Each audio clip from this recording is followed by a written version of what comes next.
Vitajte pri sledovaní marcových farských správ. Birmovanci usilovne pokračujú vo svojej príprave na sviatosť birmovania. V sobotu sa stretli na akcii s názvom Dobíjanie Božieho kráľovstva. Čakalo ich tam množstvo zaujímavých aktivít. Veď pozerajte. Každý dospelý kresťan by mal vedieť povedať niečo o našom farskom kostole a taktiež o liturgii. Avšak 12. marec nebol len o učení sa.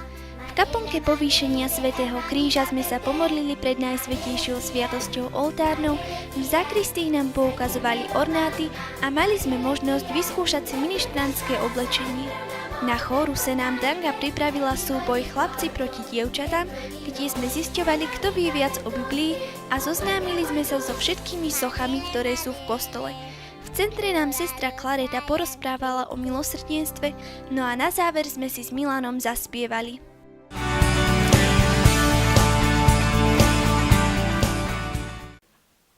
K príležitosti roku Božieho milosrdenstva sa vo farnosti zorganizovala duchovná obnova. Viac informácií sa už ale dozviete od sestry Klarety.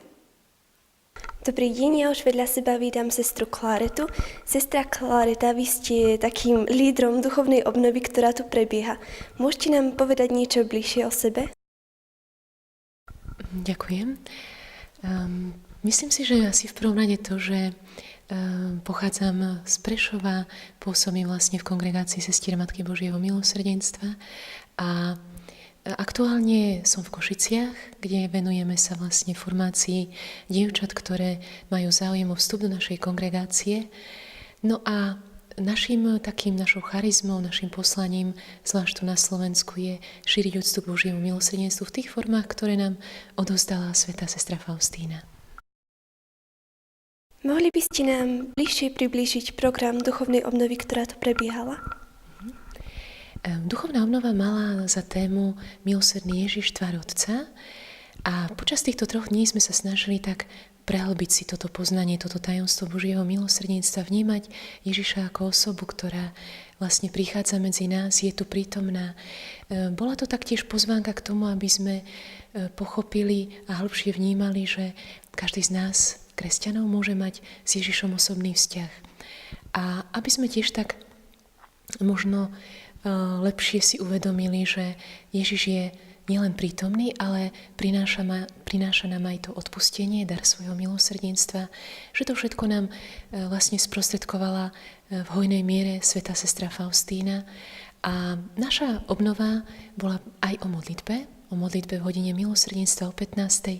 s ktorou Ježiš spojil veľmi silné prísľuby, lebo povedal, že keď sa budeme modliť o 3. popoludní, tak nič nám neodmietne, ak to bude zhodné s jeho vôľou, že on vlastne v tej chvíli vylieva to milosrdenstvo na celý svet. Takže bola to spoločná modlitba, adorácia pred vyloženou Najsvätejšou oltárnou sviatosťou. No a zamerali sme sa taktiež na prednášky, ktoré mali nám vysvetliť jednotlivé formy úcty, ku ktorým patrí aj obraz milosrdného Ježiša, korunka Božieho milosrdenstva, ktorú sme sa spoločne učili modliť, zvlášť tých, ktorí ju nepoznali. Naučili sme sa tiež to, že tá korunka Božieho milosrdenstva je priamo od Ježiša a že sa aj môže modliť kedykoľvek, že nie je úzko spätá s 3. hodinou. No a taktiež spoločné zdieľanie, pozreli sme si životopisný film o sestre Faustíne, ktorá sa nám takto stala, myslím, že oveľa bližšou. Je ešte niečo, čo by ste chceli odkázať našim divákom?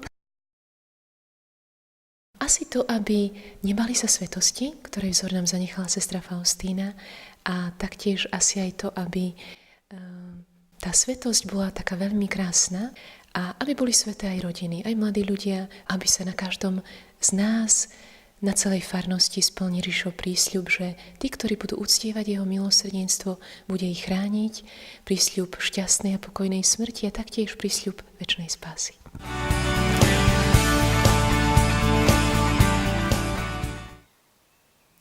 Počas jarných prázdnin v našom pastoračnom centre prebiehal detský tábor. Témou boli povolania. A ako ich deti zvládli? Aj tento rok centrum privítali deti na prímestskom tábore. Hlavným motom tábora sa stali povolania. Každý deň sme objavovali iné. Prvý deň sme sa stali výskumníkmi. Spoločne sme objavovali zdravú výživu. Cez zaujímavú prezentáciu si vysvetlili, ktoré potraviny sú zdravé, koľko obsahujú vitamínov a minerálnych látok. Pre deti boli pripravené tvorivé úlohy na interaktívnej tabuli quiz. Rozprávka Bol raz jeden život, pútavé boli pre deti i pokusy. Tamarka, tebe sa čo najviac páčilo a ako si sa mala? Mne sa strašne páčil pondelok, lebo sme robili tie vedecké pokusy. Na chvíľu sme sa stali knihovníkmi. Navštívili sme totižto mestskú knižnicu, kde nám pripravili zaujímavý program. Zahrali sme si Obrie človeče a hádali sme rozprávky. Po obede sme si vyrábali vlastné knižky o veľkonočnom týždni, ktoré sme si odniesli domov. Astronómovia, deti si tento deň užili. Boli sme v Kysuckej hviezdárni. Dozvedeli sme sa niečo o hviezdach, planétach a pozorovali sme slniečko i spoznávali sme slnečné hodiny. A tebe sa čo páčilo? Hviezdáreň. A čo ste tam pozorovali? Pozorovali sme tam slnko, ktoré bolo za oblakmi. Vo detskom svete Kongo vo Žiline sme sa zahrali. Po obede boli pre nás pripravené v centre športové súťaže. No a posledný deň sme sa stali umelcami. Spievali sme, kreslili i vyrábali. Pozreli sme si rozprávku a plný zážitkov sme sa vrátili domov. Prišli sme sa deti opýtať, ako sa mali na jarnom tábore. Tanička, ako si sa mala na tábore? Veľmi sa mi páčilo, pretože sme išli štvrtok do Konga a potom v stredu sme šli do hviezdárne, v utorok sme išli do knižnice, v pondelok sme niečo tu vyrábali a aj dneska tu budeme vyrábať, takže... A čo sa ti najviac páčilo? Asi v tom Kongu. Tomáško, tebe sa čo páčilo alebo ľúbilo? Kongo. Dobre. Saška, tebe sa čo ľúbilo na tábore? No, Hviezdáreň a Kongo. Všetkým Hviezdáreň a Kongo. Tebe sa čo najviac páčilo? Všetko, ale najviac sa mi páčilo, ako sme sa mohli zabaviť. A tebe sa páčilo čo na tábore? Kongo. Dobre, a čo sa ti tam najviac páčilo? Hrali sme sa. No, a z tých hier? Formula. Dobre, výborné. Ideme sa spýtať deti, ako sa im najviac páčilo na jarnom tábore. Ako sa ti páčilo na jarnom tábore? Veľmi dobre. A čo sa ti tam páčilo? Kongo. Dobre, ďakujem.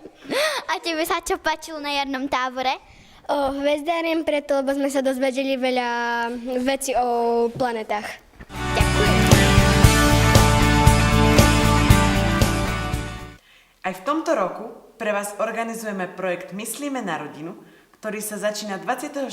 apríla akciou Deň rodiny. Pozývame všetkých rodičov, starých rodičov, ale aj deti a mládež. Súčasťou programu je aj prednáška magistra Ondreja Maťku na tému komunikácia a hranica vo výchove.